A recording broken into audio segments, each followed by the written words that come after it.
kele ụkwa amarasị oghee nnọọ ewerezie ụka were gwụmachaa ya ọ na-atọ enyene nwoke enyene nwaanyị.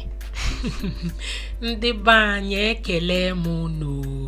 Onye unu na-anụ olu ya bụ nwaada Chinwe. Ana m ewetara unu ihe onyonyo gbasara erimeri nakwa etu anyị siri biri na mba ofesi.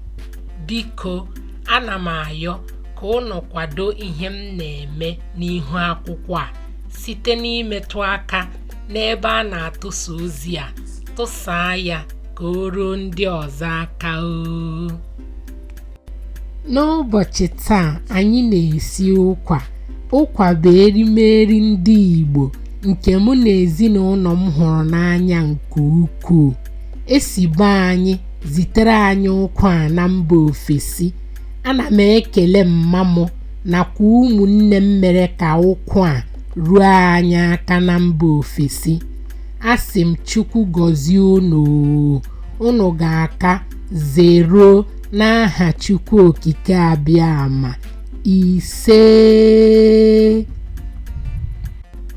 Tupu m esi ụkwa aga m eburu ụzọ banye ya mmiri ma hapụ ya ka ọ bụọ chi.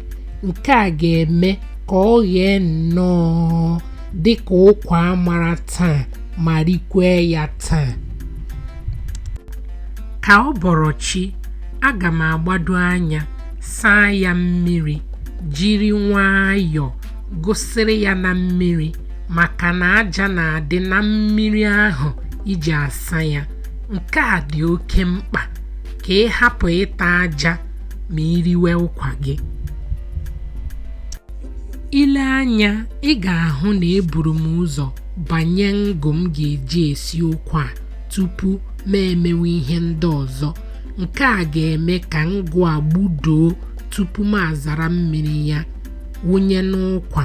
Ugbu a aga m esikwasị ụkwa n'ọkụ ma hapụ ya ka ọ ghee nnọọ. Ntakịrị oge eleghara m ụkwa ahụ iji mara ma o gheela. Ugbu a o gheela. Aga m afọpụta ya, zaa ya mmiri.